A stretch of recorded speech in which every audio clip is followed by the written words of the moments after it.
ओम पितृदेवाय नमः। नमस्कार दोस्तों, हमारे चैनल के अंदर आपका स्वागत है। दोस्तों आज हम आपको बताने वाले हैं दोस्तों श्राद्ध पक्ष, जिसे पितृपक्ष कहा जाता है, हमारे पितरों का दिन माना जाता है। दोस्तों यह दिन बराबर नवरात्रि से पहले 15 दिन तक चलते हैं और उसके बाद नवरात्रि का पवित्र त्यौहार आता है। लेकिन दोस्तों हमारे पितृपक्ष की भी इतनी ही ज़्यादा मान्यता हिंदू धर्म के अंदर है, क्योंकि दोस्तों श्राद्ध पक्ष के दौरान हमारे पितरों को याद किया जाता है और पितरों के निमित्त उपाय आदि किए जाते हैं और पितरों की पूजा पाठ करने का विधान है, ताकि उन्हें मोक्ष की प्राप्ति हो। और साथ ही साथ हमारे पितृ अगर हमसे नाराज चल रहे हैं तो दोस्तों हम उन्हें प्रसन्न कर लेते हैं। और दूसरा यह होता है कि अगर हमारे पितृ हमारे ऊपर कृपा बनाए हुए हैं तो हमें भी उन्हें प्रसन्न करना चाहिए, ताकि वह हमारे ऊपर दिन दूनी रात चौगुनी गति से हमारे जीवन के अंदर फायदा करवाएं। तो दोस्तों आज आपको बताने वाले हैं, कई बार दोस्तों क्या होता है कि हमारे पितृ किसी कारणवश धरती लोक को त्याग नहीं कर पाते हैं। जैसे किसी पितरों की आकस्मिक मृत्यु हो जाती है या कम उम्र में मृत्यु हो जाती है, तो दोस्तों वह हमसे रूठकर चले तो जाते हैं लेकिन हमारे पास ही रहते हैं, क्योंकि दोस्तों उनके मन का भाव और उनकी आत्मा हमारे आसपास ही हमारे जीवन के अंदर रहती है।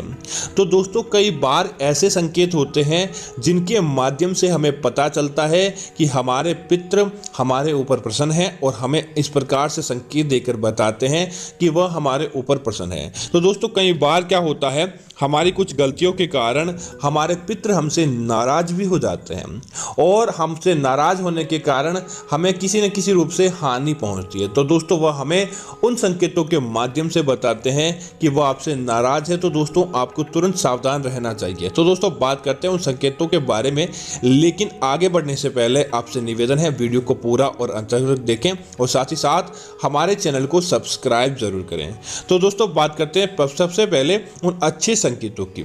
दोस्तों अगर पितृपक्ष के दौरान कोई काला नाग अगर आपके घर के आसपास देखने को मिलता है, लेकिन दोस्तों आपको पहले उस नाग के दर्शन आपने कभी नहीं किए,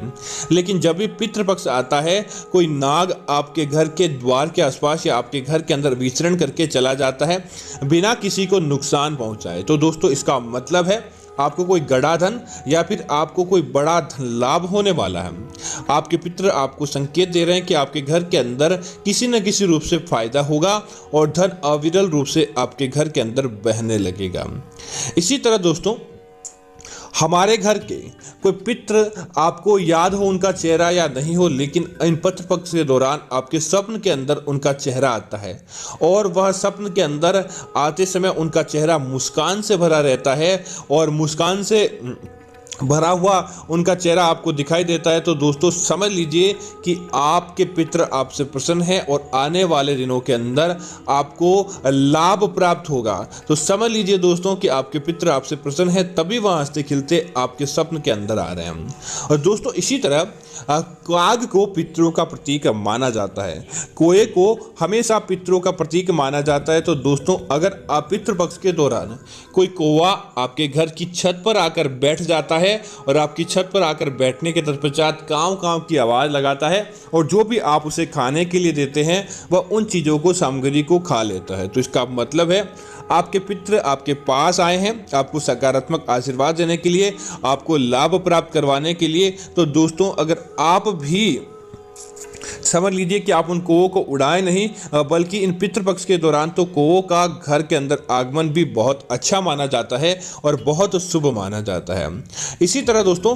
पितृपक्ष के दौरान आपको कोई छोटा बच्चा आपकी तरफ आते हुए हंसता खिलखिलाता रहे, या कि छोटी कन्या जो अच्छी सुंदर काया के अंदर तैयार होते हुए आपके घर की तरफ आती दिखाई दे और आप किसी कार्यवश बाहर निकलते हो और उस समय उनकी मुस्कान आपको दिखाई दे जाती है, तो समझ लीजिए दोस्तों कि आने वाले समय के अंदर आपको धन लाभ प्राप्त होगा। आपके पितृ किसी न किसी रूप से आपके घर के अंदर वापस जन्म लेंगे और आपको सकारात्मक लाभ प्राप्त करवाएंगे, यह इस बात का संकेत होता है। इसी तरह दोस्तों कई बार क्या होता है कि हमारे घर के कोई पितृ अर्थात कोई किसी की कम उम्र के अंदर काछी आयु के अंदर मृत्यु हो जाती है, जिसके बाद उनकी रूह उनकी आत्मा को मोक्ष की प्राप्ति नहीं होती और वह आपके आस पास भटकती रहती है, क्योंकि दोस्तों उनका मन और उनका मोह आपसे दूर नहीं होता। तो दोस्तों अगर आप भी चाहते हैं उनको मोक्ष की प्राप्ति हो जाए तो इस श्राद्ध पक्ष के दौरान उनका तर्पण, उनका पिंडदान आपको जरूर करना चाहिए, ताकि उनकी आत्मा को शांति प्राप्त हो और वह एक अच्छे जीवन को प्राप्त कर पाए। इसीलिए ऐसा बहुत जरूरी होता है। इसी तरह दोस्तों पितृपक्ष के दौरान कोई नंदी या गाय लगातार आपके घर के द्वार पर आकर ठहरता हो और आपके द्वार पर ठहरने के बाद आपको उनका हंसता खिलखिलाता चेहरा आपको दिखाई दे, तो इसका मतलब है आपके पितृ प्रसन्न हैं और आने वाले दिनों के दौरान आपको धन लाभ की प्राप्ति होने वाली है और आने वाले दिनों के दौरान आपकी जो भी कष्ट होते हैं वह समाप्त होंगे। आपके पितृ आपसे प्रसन्न हैं, इसी वजह से ऐसे संकेत आपको दिखाई देते हैं। लेकिन दोस्तों अब बात करते हैं उन संकेतों के माध्यम से कि अगर वह संकेत आपके पास दिखाई दे रहे हैं तो इसका मतलब है आपके पितृ आपसे बहुत ज़्यादा नाराज है और आने वाले समय के अंदर आपको किसी प्रकार की हानि पहुंच सकती है। जैसे दोस्तों आपके द्वार पर कोई कुत्ता या कोई गाय या नंदी आपके द्वार पर आता है और उनका चेहरा रोता हुआ दिखाई देता है, उनकी आंखों में आंसू आते हैं, तो इसका मतलब है पितृ तंत्र के दौरान कि ऐसा संकेत आपको नुकसान पहुंचा सकता है, तो तुरंत आप अपने पितरों को मनाने का प्रयास करें। इसी तरह दोस्तों पितृपक्ष के दौरान घर के अंदर अपने आप ही नकारात्मकता का बढ़ जाना, आपका घर के अंदर किसी सदस्य का बीमार हो जाना और बीमारी ठीक नहीं हो पाना भी पितरों की नाराजगी का संकेत होता है। पितृपक्ष के दौरान दोस्तों अगर कोई पड़ोसी या कोई भी व्यक्ति जिससे आपकी सामान्य बोलचाल थी, लेकिन पितृपक्ष के दौरान लड़ाई झगड़ा बढ़ जाना या किसी से अन्य कारण ही लड़ाई झगड़ा होना भी पितरों की नाराजगी का संकेत माना जाता है। दोस्तों पितृपक्ष के दौरान आपको ऐसे स्वप्न कभी भी नहीं आते थे, लेकिन पितृपक्ष के दौरान आपको कोई अपना मर्त परिजन सपने के अंदर दिखता है और सपने के अंदर दिखने के बाद अचानक वह गायब हो जाता है, या फिर आपको उनका चेहरा उतरा हुआ या रोता या नाराजगी की तरह उनका चेहरा दिखाई देता है, तो इसका मतलब है कि आपसे किसी प्रकार की कोई गलती हुई है जिसकी वजह से आपके पितृ देवता आपसे नाराज है। तो तुरंत प्रभाव से दोस्तों उन्हें मनाने का प्रयास करें। आप